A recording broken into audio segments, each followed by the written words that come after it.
你曾经看过有人欠了一屁股债，甚至金额高达台币几亿，还是不断邀请投资人投资他的项目吗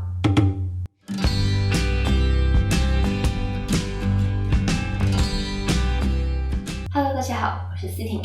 今天要介绍的人物是魏德圣魏导，果子电影创办人，指导过票房破亿电影《海角七号》、《赛德克巴莱》。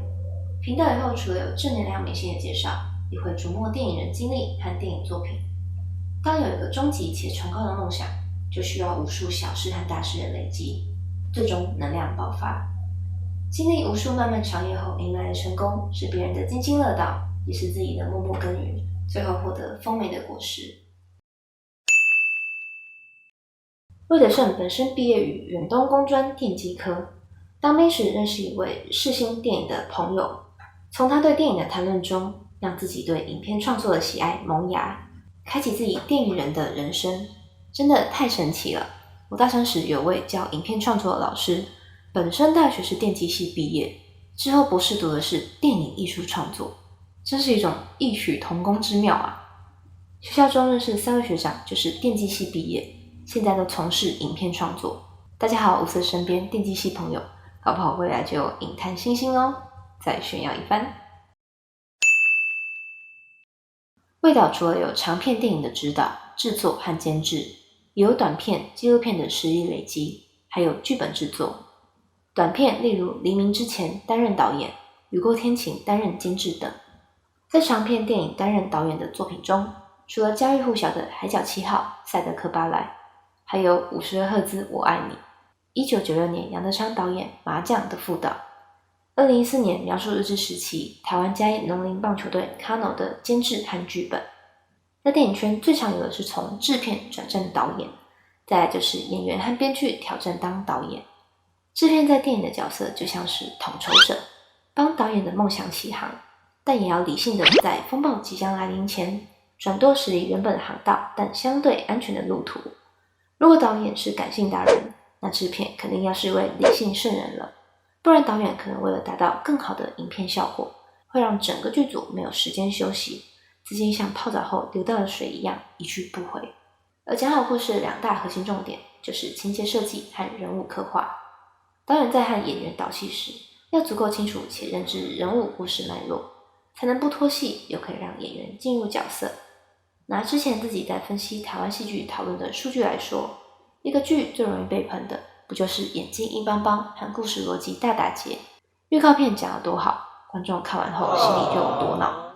以目前想当导演或编剧的你，这个分析结果供你当警惕了。金穗奖是台湾非常重要的奖，文化局为主要经营者。它重要的原因是因为新锐导演在这个奖项中容易脱颖而出，也是提供一个给新人导演露面的舞台。李安、蔡明亮、陈伟豪等导演都曾获得肯定。魏德圣的作品也得过2次优等短片。金马奖有华语的奥斯卡金像奖之称，所以华语地区的电影都能角逐。魏导2008年凭借《海角七号》获得年度台湾杰出电影工作者，2011年以《赛德克巴莱》荣获最佳剧情片。国外部分，2008年分别获得美国亚洲海洋电影展最佳影片首奖和美国路易威登夏威夷影展剧情片类首奖。普遍来说，电影《海角七号》因为是台日演员主演，获得国际关注度较高。赛德克巴莱则是台湾本土的回响巨大，华人地区也有回响。其史诗级的电影制作呈现，也开启台湾人对历史文化以及电影制作和格局开放的重视。那他是怎么样的导演呢？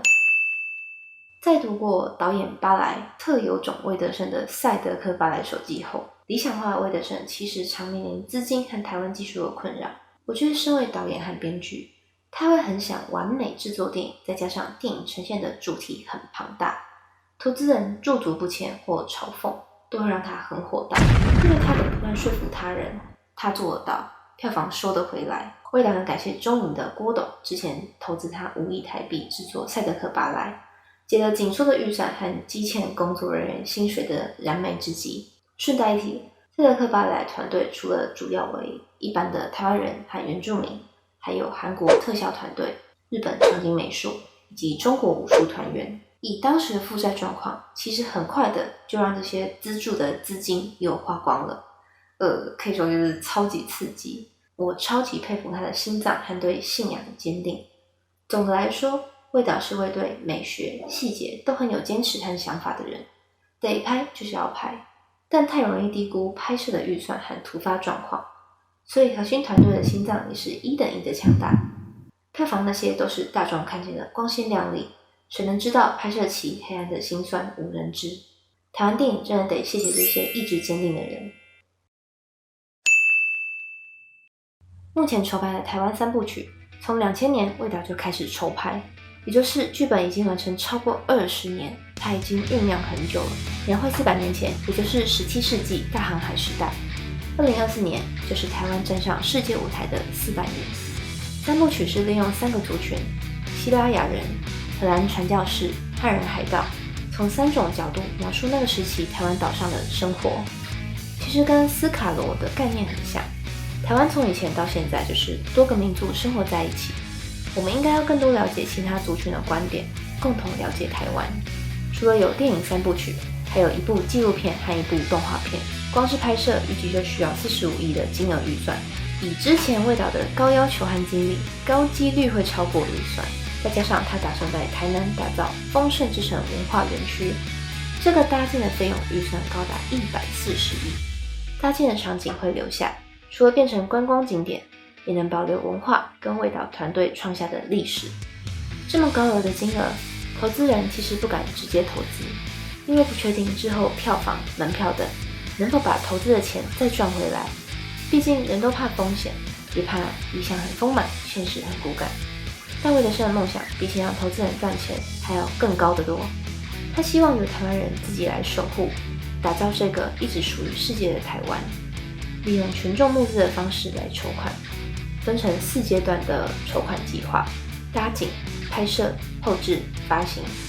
说实在，这个筹资方式其实很多学生电影团队就用过，可是居然是魏导，他也需要用到群众募资的方式，可能会吓到很多人，但有看过导演巴莱的人就不意外。大家不知道的是，当年拍摄《赛德克·巴莱》时，他就要求团队一定要每天都写部落格记录拍摄，即使真没什么事也要硬写，因为一定有事可以写。超像工作日志有没有？与其说是给助理的难题，其实更像是魏德胜导演觉得拍电影应该不只有宣传上映，可以更多与观众连结在一起。而台湾3部曲更是如此，他希望台湾人应该要多多与本土文化连结。群众募资除了是拍片资本，更包含这层深意在。当我们与电影艺术有更多的关系时，那这部电影就不会只是活在人生中上映的那几个礼拜而已。我们都是出品人一份子，除了是支持，也是一份监督的力量。一般观众对于电影、电视剧应该会有3种基本认知的时期：拍摄前、拍摄中、拍摄后。团队该怎么在这3时期做宣传和行销是非常重要的，可以增加观众或者说消费者的黏着度。所以我觉得魏导团队的台南乐园想法其实真的很不错，就是韩剧搭建的场景大部分都会留下来，剧迷可以朝圣打卡拍照，还能带动地方经济，延续电视剧效应。更重要的是，这个园区也会成为台湾的文化保留之一。台湾每100年翻开新的篇章后，都该有个可以津津乐道的历史吧。希望电影上映的那日那年，大家一起说台湾生日快乐。魏导也谢谢你做一个伟大的梦，把我们都拉上你的理想云端，遥望历史，看见未来，改变现在。喜欢我的影片就帮我按赞、订阅、分享，感谢每个给我鼓励支持的你。我们下次见。可以的话，也想听听大家对于介绍电影的看法哦。拜拜。